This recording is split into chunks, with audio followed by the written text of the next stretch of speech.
Well, news just in, jobs, cost of living, as well as political diversity weighed heavily on Singaporeans' minds in GE 2020. These are among key findings of the survey by the Institute of Policy Studies. The think tank also found that across all age groups, there was a fall in the proportion of people who thought the People's Action Party was credible, while the opposite was true for the Workers' Party.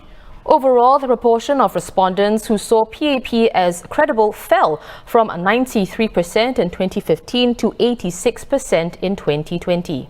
And compared with 2015, the proportion of those categorized as politically conservative shrank by more than half. Well, we'll delve deeper into this with our guests in a few moments, but just so you know, people in the conservative category are defined in the survey as those who disagree with the need for change in the electoral system, checks and balances, or different voices in Parliament.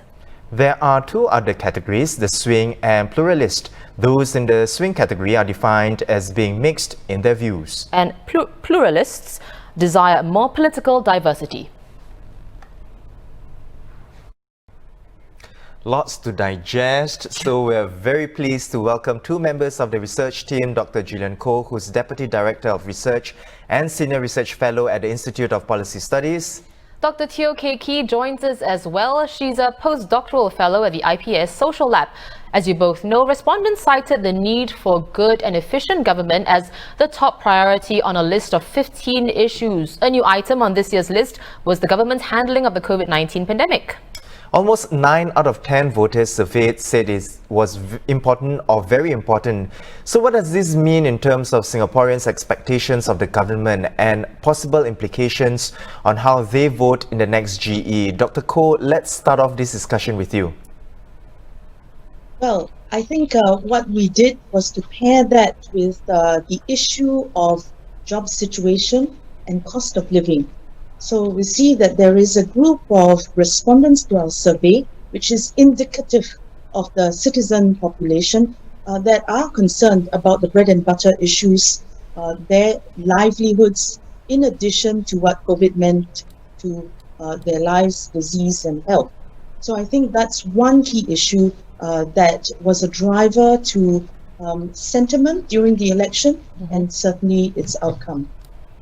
Right. Well, three major issues that saw the sharpest spike in very important ratings compared with 2015 were the job situation, cost of living, and the need for different views in Parliament. Jobs and cost of living were a focus of those aged 30 to 54 in low to middle income households, while having greater political diversity appealed more to younger voters aged 21 to 29 holding PMET jobs. Dr. Teo, let's bring you into this. To what extent did the COVID-19 pandemic influence these priorities? I think we can see that for particularly the cost of living and job situation, at the time of the elections, that was one of the key issues that either people brought up or the parties themselves brought up. So it is not very surprising for us to see that these two issues came up tops. We also have to note that actually cost of living has been one of the top issues since we started the survey series. So it has always been something that people are concerned about. Probably the pandemic did bring up more concerns about this because we started seeing implications on the economy. We had the circuit breaker before the elections and people started getting a little more worried. So those issues came up as more of a priority for these people. In terms of political pluralism, we also see that, maybe people started thinking that, policies perhaps could benefit from more views or alternative opinions, whether outside or within Parliament. So that might have also been one of the drivers based on the pandemic. Well, Dr. Koh, how did these concerns affect the results of GE 2020? And moving forward, what are the future implications for political parties? Well, I think that as Dr. Teo just explained, there are two drivers. So the bread and butter issues, and now we have a clear idea of which segment in particular was concerned about that. We're looking at people with just post-secondary education and those in low to low middle household income categories. But we see that the other driver is a desire for political competition, a desire for the opposition to be in existence, to add to the role that the PAP plays as the government.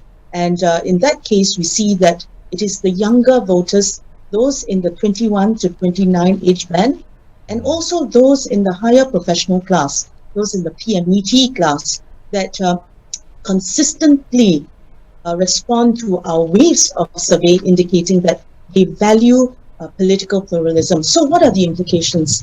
First, given that the set of issues that matter to Singaporeans, a really efficient government, cost of living, the job situation, the handling of COVID-19, then certainly for a particular segment, especially the segments that probably feel that they are ill-equipped for the economy and jobs of the future, then there has to be a doubling down of the efforts to help them assuage their concerns about job and income insecurity.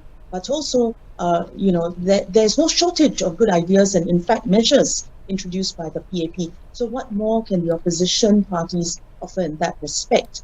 But secondly, the role of opposition parties is not just here to stay, but will increase, because we see the clear trend that as the younger voters, but also the voters within the higher socioeconomic classes are always the ones with a higher proportion of those we call pluralists. So in other words, the opposition is safe in knowing that there's always some demand for them, but what would make the difference among the wide range of opposition parties there are?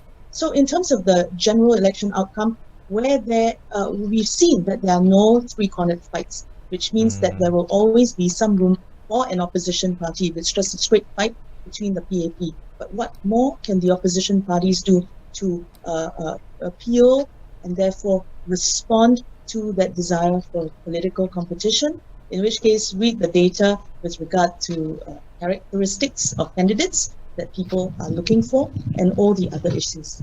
Right. Adding to what you've just said, doctors, and of course there's another aspect of the survey as well. There was a decline in the proportion of respondents who thought the PAP was credible, while the opposite was true for the Workers' Party. That's right. In fact, both ends of the socio-economic spectrum found WP credible, from highest occupation class of service to those in the lowest housing category. So, Dr. Teo, what are the factors that could have contributed to this shift?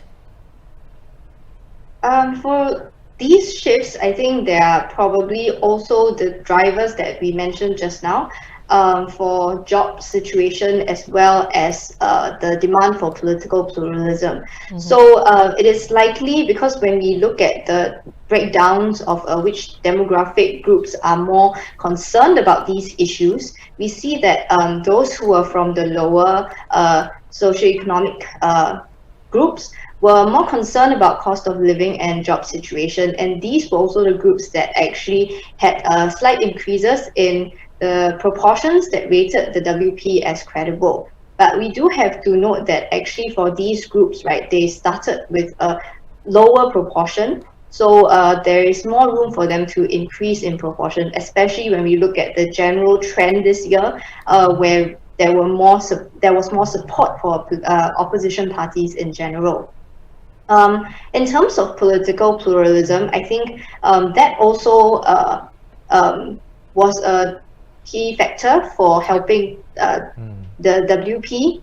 Well, also because they did run a very good campaign and they did have candidates that showed themselves well, whether during the debates or as their profiles and what they have done.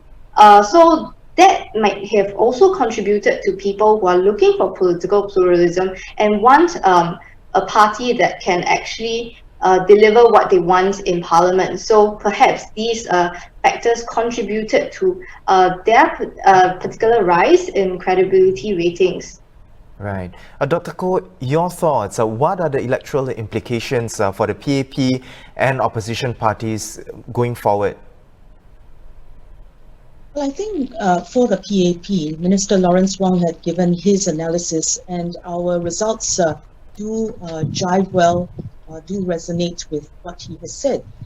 So he, as the spokesman for the PAP, recognized that that there is anyway a consistent trend among Singaporeans to want the voice of the opposition. So you've seen the PAP government designate the leader of the Workers' Party, Pritam Singh, as somebody who would symbolize and also lead the opposition voice in Parliament. So I think there's the recognition of the PAP that the opposition is here to stay, and that means that there will be need not just for the PAP to be able to engage a broad diversity of Singaporeans in trying to understand their voice, understand their concerns, and what is it about the diversity of views that they are trying to express or want to be seen expressed in Parliament.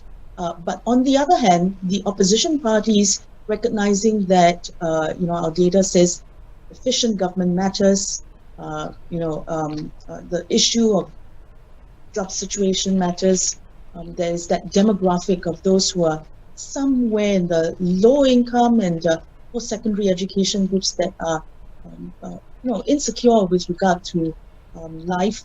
Then I think they've also got to come up with those diverse views and good ideas, and I think that is why the PAP has itself said to the leader of the opposition that they very much hope he will put together the opposition set of good policy ideas to help Singaporeans in general. Right.